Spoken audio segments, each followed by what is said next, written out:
Beruvchilikka doir navbatdagi 4-masalamizning yechimini qilamiz. Xo'p, 4-masalamiz. Bu yerda yozib olaylik.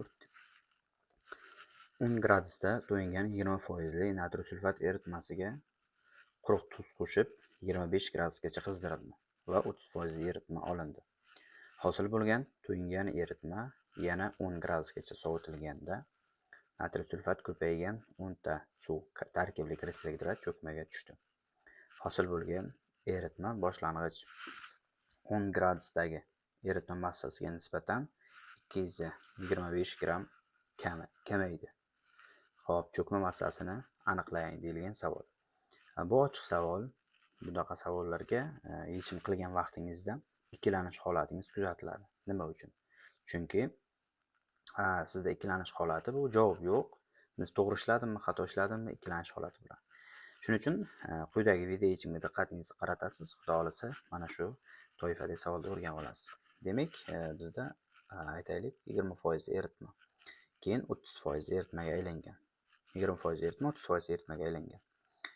Xo'p, keling, 20% eritma 30% eritmaga aylangan bo'lsa, biz dastlab necha gram tuz, necha gram suv olishimiz kerak bo'ladi. Xo'p, biz olaylik, masalan, 14 gram suv, 14 gram tuz. Masalamizning yechimi davomida nima uchun 14 gram tuz olganligimizni bilib olamiz. Demak, 14 gram 20% bo'lsa, 20% bo'ladigan bo'lsa, 100% ni topsak,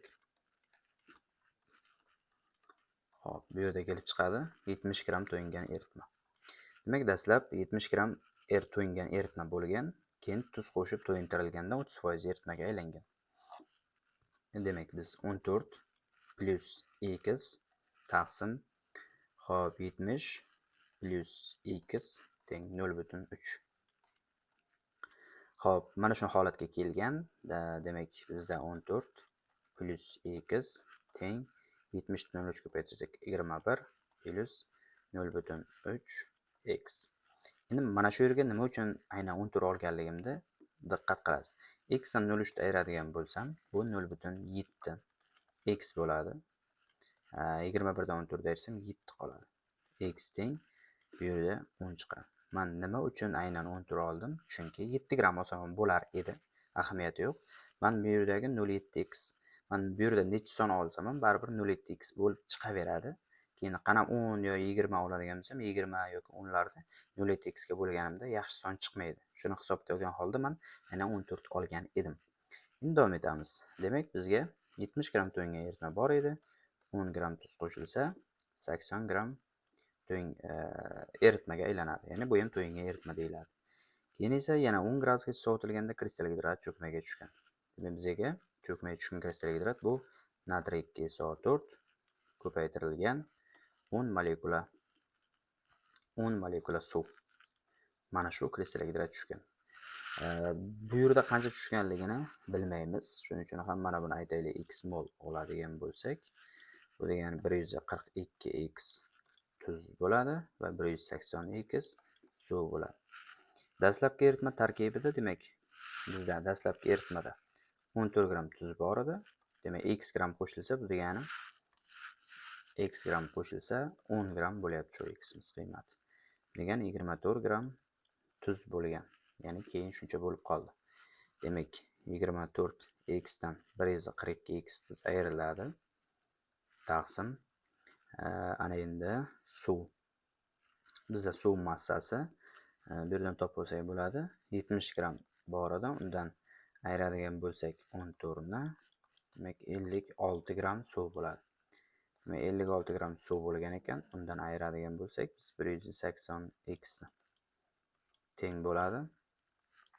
Xo'p, dastlabki to'yingan eritmada 14 gram tuz, 56 gram suv.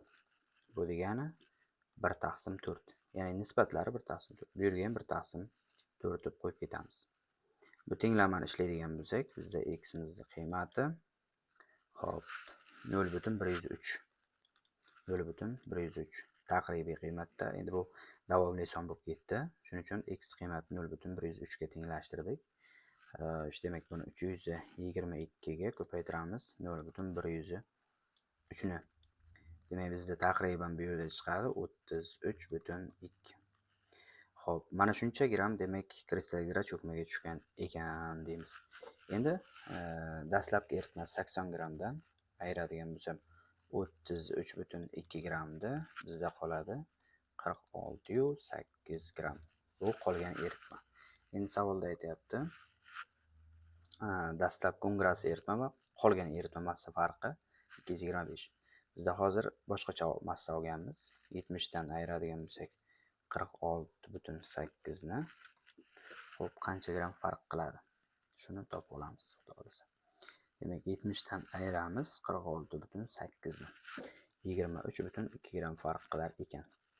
Biz dastlab 70 gramm to'yingan eritma olganimizda endi bu yerdan yozib olamiz. Agar men olganimda xo'p 23,2 gramm farq qiladi.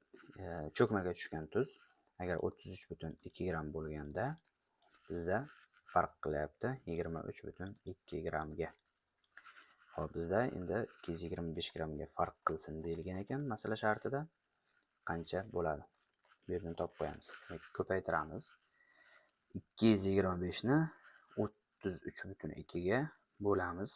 Xo'p, 23,2 ga. 321,98 chiqadi. Bu degani taqriban xo'p 322 gramm bo'ladi.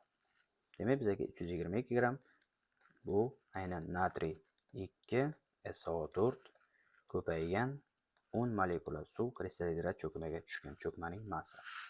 To'g'ri javob 322 gramm deymiz.